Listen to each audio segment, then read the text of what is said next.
Friends, पाठ योजना का टॉपिक है चिड़िया, जो कक्षा 6 के हिंदी के पाठ्य पुस्तक से ली गई है।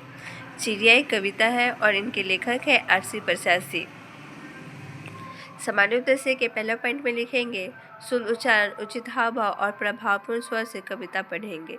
और दूसरा पॉइंट में लिखेंगे विद्यार्थियों में सभी भाषाई कौशलों का समुचित विकास करना। तीसरा पॉइंट में हो जाएगा विद्यार्थियों की हिंदी विषय में रुचि जागृत करना।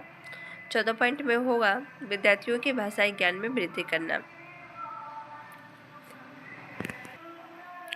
ज्ञानात्मक उद्देश्य में लिखेंगे विद्यार्थी को कविता के बारे में ज्ञान हो जाएगा। विद्यार्थी हिंदी में गद्य शिक्षण के बारे में जान सकेंगे। यह हमारा विशिष्ट उद्देश्य का पहला पॉइंट होगा। दूसरा पॉइंट में भावनात्मक उद्देश्य है। भावनात्मक उद्देश्य में लिखेंगे विद्यार्थी कविता को विश्लेषणात्मक चिंतन के द्वारा समझ सकेंगे। क्रियात्मक उद्देश्य में लिखेंगे विद्यार्थी सीखे हुए ज्ञान का अपने जीवन में प्रयोग करने में सक्षम हो जाएंगे। शिक्षण विधि में लिखेंगे व्याख्यान विधि और प्रश्नोत्तर विधि। और शिक्षण सहायक सामग्री में चिड़िया से संबंधित आप कोई पेंटिंग बना सकते हैं या चित्र रख सकते हैं। अब देख सकते हैं इस तरह से आप शिक्षण सहायक सामग्री में बच्चों के सामने प्रस्तुत कर सकते हैं। पूर्व ज्ञान में लिखेंगे छात्र चिड़िया कविता के बारे में सामान्य जानकारी रखते हैं। उसके बाद प्रस्तावना का प्रश्न निकालेंगे। जो छात्राध्यापक या छात्राध्यापिका होंगे वे बच्चों से प्रश्न करेंगे, बच्चों क्या तुमने चिड़िया देखा है? तो सभी बच्चे जरूर जवाब देंगे हाँ, क्योंकि सभी ने चिड़िया देखी होगी। और दूसरा क्वेश्चन हो जाएगा, जो बच्चे जवाब देंगे उसी से रिलेटेड दूसरा क्वेश्चन होगा, कुछ चिड़िया का नाम बताओ। तो बच्चे कोयल, कौवा, गौरैया इत्यादि नाम बताएंगे। तो तीसरा प्रश्न होगा चिड़िया कहाँ रहती है? तो बच्चे जवाब देंगे चिड़िया अपने घोंसले में रहती है। तो चिड़िया कविता से क्या समझते हैं? तो बच्चे ये अभी नहीं पढ़े होंगे तो नहीं जवाब दे पाएंगे। तो ये हमारा प्रस्तावना का प्रश्न हो जाएगा। उद्देश्य कथन में लिखेंगे बच्चों आज चिड़िया कविता का विस्तृत जानकारी प्राप्त करेंगे। उसके बाद हमारा शिक्षण बिंदु होगा और छात्राध्यापक और छात्राध्यापिका क्रियाएं, छात्र क्रिया और श्यामपट समाज। आप पहले आरसी प्रसाद सिंह के बारे में, उनका जन्म और मृत्यु के बारे में पहले आप बता सकते हैं छात्रों को। उसके बाद आदर्श वाचन करेंगे। जो छात्राध्यापक या छात्राध्यापिका होगी वो बच्चों को उचित लय, गति एवं भाव अनुसार कविता का सस्वर वाचन करेगी और सभी विद्यार्थी ध्यानपूर्वक सुनेंगे। श्यामपट पर लिखेंगे चिड़िया कविता और किस विधा की रचना, ये बच्चों को बताना जरूरी है। और उनके लेखक कौन है? आरसी प्रसाद सिंह। आरसी प्रसाद सिंह ने बड़ी ही सुंदर कविता लिखी है चिड़िया। उनका पहला पंक्ति है, पीपल की ऊंची डाली पर बैठी चिड़िया गाती है, तुम्हें ज्ञात अपनी बोली में क्या संदेश सुनाती है। चिड़िया बैठी प्रेम प्रीति की रीति हमें सिखलाती है, वह जग के बंदी मानव को मुक्ति मंत्र बतलाती है। वन में जितने पक्षी हैं, खज्जन, कपोर, चातक, कोकिल, काक, हंस, शुक्र आदि वास करते हैं सब आपस में हिलमिल। सब मिलजुल कर रहते हैं, सब मिलजुल कर खाते हैं, आसमान ही उनका घर है जहाँ चाहते जाते हैं। उनके मन में लोभ नहीं है, पाप नहीं, परवाह नहीं, जग का सारा माल हड़प कर जीने की भी चाह नहीं। जो मिलता है अपने श्रम से उतना भर लेते हैं, बच जाता तो औरों के हित उसे छोड़वे देते हैं।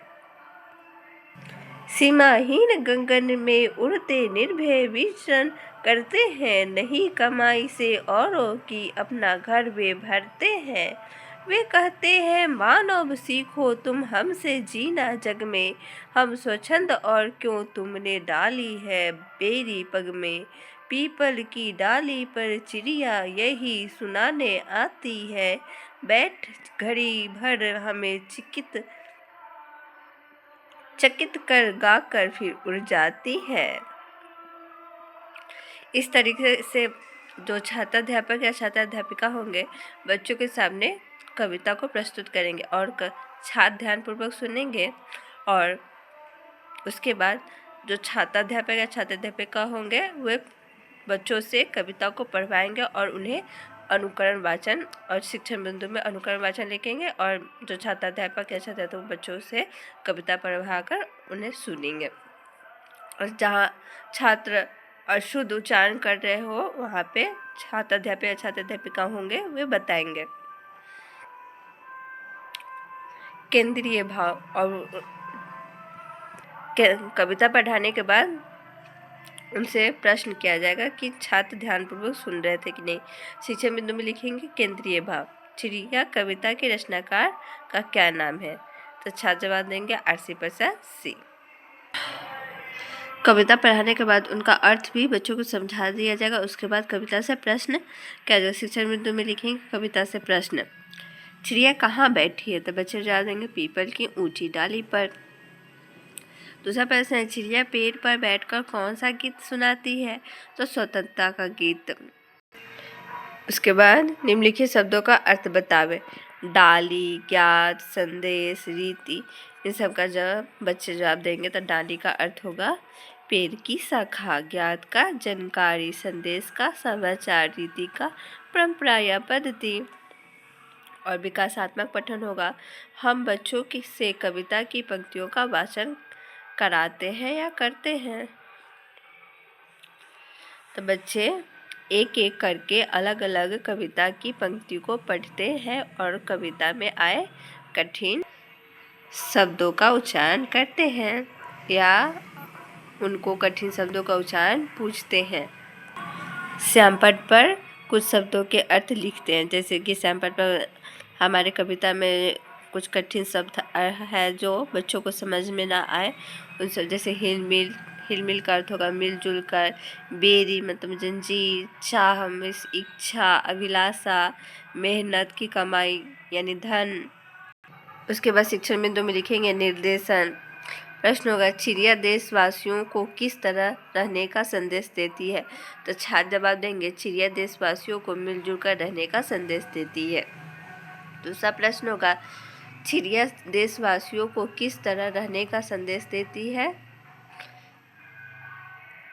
क्वेश्चन रिपीट हो गया है, आप इसमें वही आंसर लिख सकते हैं। बैठी का विलोम शब्द क्या होगा? तो छात्र आसानी से जवाब दे देंगे कि खड़ी। प्रेम का विलोम शब्द क्या होगा? तो ग्रीना। ऊंचा का विलोम शब्द क्या होगा? तो नीचा। और श्यामपट्ट पर जो कठिन शब्द आए हैं हमारे कविता में उन शब्दों को लिखें, जैसे कोकिल मिस कोयल, चातक मिस पपीहा, शुक्र मिस तोता, कपोत मिस कबूतर। पुनरावृत्ति का पहला प्रश्न होगा बच्चों से पाठ का पुनः वाचन कराते हुए और कुछ प्रश्न मौखिक पूछते हैं। और दूसरा प्रश्न होगा वन में एक साथ कौन कौन रहते हैं? ये हमारा पुनरावृत्ति का प्रश्न हो गया। और दत्त कार्य में देंगे चिड़िया पीपल की ऊंची डाली पर बैठकर क्या संदेश सुनाती है। और दूसरा प्रश्न होगा निम्नलिखित शब्दों से वाक्य बनावे। जो हमारे कविता में आए हैं शब्द उन्हीं शब्दों से छात्रों को वाक्य बनाने के लिए देंगे। थैंक यू फ्रेंड्स, हमारा लेसन प्लान यहाँ पे ख़त्म होता है। Thanks for watching.